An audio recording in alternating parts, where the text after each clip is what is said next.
Gitapok sa Department of Trade and Industry ang nagkadaiyang sektor sa industriya sa kape sa Negros Oriental alang sa Dumaguete Coffee Festival.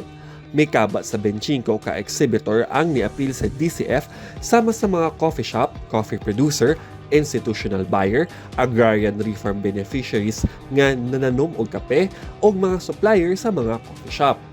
Gipahingusgan sa maong kalihukan ang pagsuporta sa lokal na kape.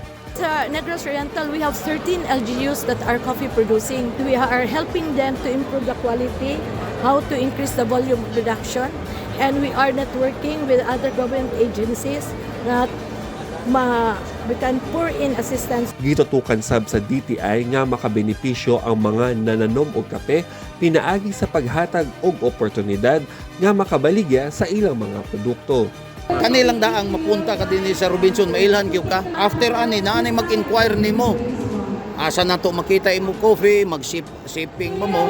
So kana nga mga butang dako kay natabang. Adto na sab gipahigayon nga barista exhibitions o coffee demonstrations atol sa DCF.